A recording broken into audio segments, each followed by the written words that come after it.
Hello दोस्तों, welcome back.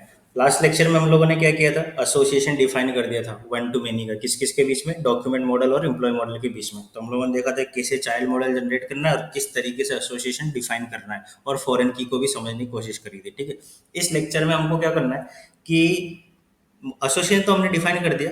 अब इस लेक्चर में हम क्या करेंगे कि एसोसिएटेड मॉडल के रिकॉर्ड्स को कैसे एक्सेस करते हैं। नो मैटर चाइल्ड का इंस्टांस अगर आपके पास है तो चाइल्ड के पेरेंट को कैसे एक्सेस करना है, या फिर अगर आपके पास पेरेंट मॉडल का इंस्टांस है तो उस पेरेंट मॉडल के सारे चाइल्ड रिकॉर्ड्स को कैसे एक्सेस करना है, तो वो हम इस लेक्चर में देखेंगे। ठीक है, तो फिर शुरू करते हैं। तो उसके लिए सबसे पहले आप टर्मिनल पे आ जाओ। टर्मिनल पे आप अपना रेल्स कंसोल ओपन कर लो। ठीक है, अब रेल्स कंसोल को ओपन करने के बाद आपको क्या करना है, अगर आपने कोई भी एम्प्लॉय क्रिएट कर रखा है, ठीक है, तो आप सबसे पहले एक एम्प्लॉय फाइंड कर लो। Employ equal to employ dot last कर देता हूँ। ठीक है, तो ये मुझे क्या करेगा, जो भी लास्ट एम्प्लॉय मेरे पास क्रिएटेड है उसकी डिटेल दे देगा। ठीक है, तो यहाँ पर मैं उसकी डिटेल निकाल लेता हूँ। मेरे पास क्या आ गया, वो एम्प्लॉय जिसकी आईडी 7 है। ठीक है, और उसकी सारी डिटेल्स आ गई, उसके सारे एट्रीब्यूट्स मैंने एक्सेस कर लिए। अब मुझे क्या करना है, एक डॉक्यूमेंट क्रिएट करना है इस एम्प्लॉय के लिए। ठीक है, तो अब देखते हैं कि चाइल्ड मॉडल का रिकॉर्ड कैसे क्रिएट करते हैं। चाइल्ड मॉडल के रिकॉर्ड को क्रिएट करने के दो तरीके। तो सबसे पहले हम सिंपलेस्ट वे देखते हैं। सिंपलेस्ट वे क्या हो गया, जैसे डॉक वन इक्वल टू किया मैंने, डॉक्यूमेंट डॉट न्यू कर दिया। ठीक है, और यहाँ पर मैं क्या करूँगा, एट्रीब्यूट दे दूंगा। सबसे पहले मैंने क्या कर दिया, नेम दे दिया, और यहाँ पर मैंने दे दिया let's say my first dog, sorry my first dog. और डॉक्यूमेंट टाइप में मैंने दे दिया, सॉरी डॉग टाइप में मैंने दे दिया लेट्स से एजुकेशनल। ठीक है, अब यहाँ पर मैं क्या करूँगा, अगर इन दोनों ही एट्रीब्यूट के साथ अगर उसको सेव करने की कोशिश करूंगा तो वो सेव नहीं होगा, जैसे कि हमने लास्ट लेक्चर में भी देखा था। अगर मैं करता हूँ डॉक वन, तो आप देखो मुझे क्या मिल रहा है, आईडी नील है, एम्प्लॉय आईडी नील है। अब अगर मैं करता हूँ डॉक वन डॉट सेव, तो वो फॉल्स करेगा। क्यों? क्योंकि इसमें कुछ एरर्स है। डॉक वन डॉट एरर्स करता हूँ, डॉट फुल मैसेजेस, तो क्या आ रहा है, एम्प्लॉय मस्ट एग्जिस्ट। तो अब मुझे क्या करना पड़ेगा, इसको कैसे इनिशियलाइज करना पड़ेगा, एम्प्लॉय आईडी के साथ। तो मैं कर देता हूँ let's say employ ID, and then या मेरे पास एम्प्लॉय की आईडी क्या थी, 7। ठीक है, तो यहाँ पे मैंने कर दिया लेट्स से 7 कर दूँ, या फिर आप सिंपली ऐसा भी कर सकते हैं एम्प्लॉय डॉट आईडी, जो भी आपको सही लगे, या फिर employ dot last dot ID query find करके। अब मैंने जैसे इसको डिफाइन किया, ये क्या करेगा, एक नया डॉक का इंस्टांस बनाएगा, डॉक वन। अब आप देखो कैसे काम कर रहा है। ठीक है, तो यहाँ पर मुझे एम्प्लॉय की आईडी मिल गई, लेकिन अभी भी मेरे डॉक वन में आईडी क्या है, नहीं। लेकिन अब अगर मैं वैलिडेशन चेक करूंगा तो ये रिकॉर्ड मेरा वैलिड होगा। जैसे अगर मैं करता हूँ एरर्स डॉट फुल मैसेजेस,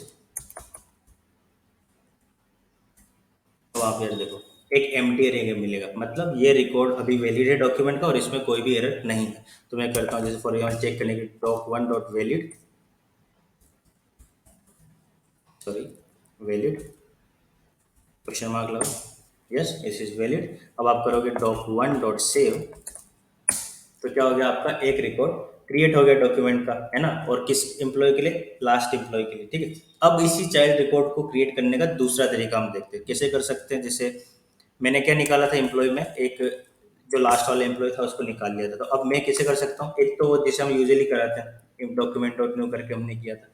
दूसरा मैं कैसे कर सकता हूँ, एम्प्लॉय डॉट डॉक्यूमेंट्स, ठीक है, डॉट न्यू। यहाँ पे मैं कर देता हूँ doc two, employ dot documents dot new. और यहाँ पर मैं क्या कर दूंगा, उसके वो एट्रीब्यूट्स डिफाइन कर दूंगा, जैसे नेम माय सेकंड डॉग। ठीक है, और यहाँ पर मैंने कर दिया डॉग टाइप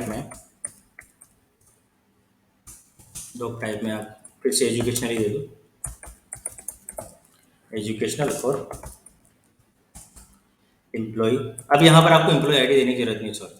क्यों? क्योंकि आप क्या करो, एम्प्लॉय डॉट डॉक्यूमेंट्स, मतलब उस पर्टिकुलर एम्प्लॉय के डॉक्यूमेंट्स क्रिएट कर रहे हो तो एम्प्लॉय की आईडी वो ऑटोमेटिकली ले लेगा। अब हम उसको देखते हैं कैसे। अब आप यहाँ पे एक्सेस करने की कोशिश करो डॉक टू, तो यहाँ पर देखो एम्प्लॉय की आईडी ऑटोमेटिकली आ गई। ठीक है, तो हमने कौन कौन से तरीके देखे थे, दो तरीके। पहला तो क्या किया था हमने कि डॉक्यूमेंट डॉट न्यू कर दिया था। दूसरा हमने क्या कर दिया, एम्प्लॉय डॉट डॉक्यूमेंट्स किया, तो एम्प्लॉय की आईडी इसमें ऑटोमेटिकली आ गई। अब ये रिकॉर्ड मेरा फिर से वैलिड है। अब मैं क्या करता हूँ, इसको सेव कर देता हूँ, डॉक टू डॉट सेव। तो ये क्या हो गया, मेरा रिकॉर्ड सेव हो गया। ठीक है, तो अब जो लास्ट वाला एम्प्लॉय था मेरे पास, ठीक है, अब इस एम्प्लॉय के सारे डॉक्यूमेंट मुझे निकालने, तो मैं कैसे निकालूंगा? सिंपल सा तरीका है। देखो, आप सबसे पहले अपने मॉडल में डेफिनेशन में जाके देखो, आपने क्या डिफाइन किया है यहाँ पे? Employ has many documents. ठीक है, तो अब उस एम्प्लॉय के डॉक्यूमेंट्स को एक्सेस करने के लिए आपको क्या करना पड़ेगा? Employ dot documents, employ dot documents. अब आपने जैसे ही करा तो इस एम्प्लॉय के सारे डॉक्यूमेंट आ गए। ठीक है, अब आपको क्या करना है? मान लो डॉक्यूमेंट के थ्रू कोई एम्प्लॉय एक्सेस करना है, तो कैसे करोगे? सबसे पहले डॉक्यूमेंट मॉडल में चेक करो, क्या है? Belongs to employ. ठीक है, तो अब आप सबसे पहले आप डॉक निकालो, जैसे आपने किया doc one, sorry doc one. तो डॉक वन में आपके पास क्या आ गया? ये रिकॉर्ड आ गया। अब आपको क्या करना है? Belongs to employ.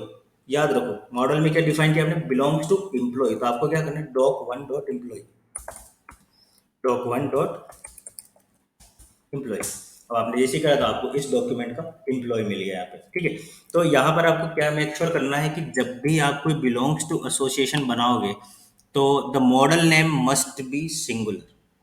ठीक है, और जब भी आप कोई हैज मेनी एसोसिएशन डिफाइन करोगे, तो model name must be plural. ठीक है, यहाँ पर आपका क्या होना चाहिए? ये जो मॉडल नेम है हैज मेनी डॉक्यूमेंट्स, वो प्लूरल में होना चाहिए। और ये क्या होना चाहिए? डॉक्यूमेंट के अंदर बिलोंग्स टू एम्प्लॉय सिंगुलर में होना चाहिए, एम्प्लॉय। ऐसे आप किसी भी दूसरे अलग अलग मॉडल के बीच में अगर ये रिलेशनशिप बनाते हो, तो मेक श्योर कि हैज मेनी जहाँ पे डिफाइन किया है वहाँ पे क्या आएगा? मॉडल का नाम प्लूरल में, और जहाँ पर बिलोंग्स टू डिफाइन किया है वहाँ पर मॉडल का नाम क्या आएगा? सिंगुलर में। ठीक है, ये आपको बहुत ज़्यादा हेल्प करेगा। और इसी तरीके से आप रिकॉर्ड निकाल सकते हो। जैसे मान लो अगर मैं करता हूँ E M P equal to employ dot first, तो मुझे क्या मिलेगा ई एम पी में? यहाँ देखो, आई डी थ्री के साथ मुझे एक एम्प्लॉय मिला। अब अगर मैं करता हूँ E M P dot documents, मुझे क्या मिलेगा? एक एम्प्टी एरे मिलेगा। क्यों? क्योंकि इस एम्प्लॉय के लिए तो मैंने कोई डॉक्यूमेंट बनाया ही नहीं। लेकिन अगर मान लो मैं ऐसा करता हूँ कि E M P dot documents dot new कर दूंगा, तो अब उस एम्प्लॉय के लिए एक डॉक्यूमेंट क्रिएट हो जाएगा। ठीक है, यहाँ पर देखो, अब आप डॉक टू क्या हो गया मेरा? जिसमें एम्प्लॉय की आईडी तीन है ना? और अब मैं जैसे करूँगा डॉक टू डॉट सेव, ये सेव हो गया। ठीक है, तो इस तरीके से आप ऑपरेशन परफॉर्म कर सकते हो अपने।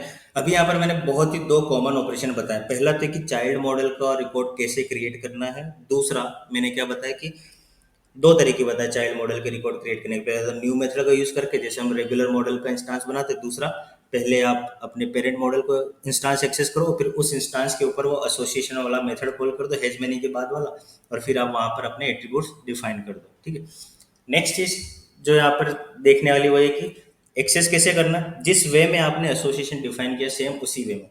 अगर आपने चाइल्ड मॉडल बनाया, तो child model instance dot parent model name in singular. और अगर आपने पेरेंट मॉडल में एसोसिएशन डिफाइन किया हैज मिलर, तो आपको क्या करना है? Parent model instance dot child model name in plural. That's it, इसके अलावा आपको और कुछ नहीं करना। बाकी आप अदर क्वेरीज इसी तरीके से फॉर्म कर सकते हो। ठीक है, आगे के लेक्चर्स में हम लोग देखेंगे कि एगर लोडिंग वगैरह कैसे करनी है, इंक्लूड जॉइंस कैसे लगाने, तो वो अभी की चीज़ नहीं है, वो बाद की चीज़ है। ठीक है, तो अभी के लिए इतना ट्राई करो आप लोग। अगर इसमें कुछ भी डाउट लगता है तो मुझे बताओ, and I will be happy to help you. ठीक है, सो अगर वीडियो अच्छे लग रहे हो आप लोगों को, तो लाइक करो, सब्सक्राइब करो। ठीक है, तो मिलते हैं अगले लेक्चर में। तब तक के लिए tata, good bye, take care, stay safe.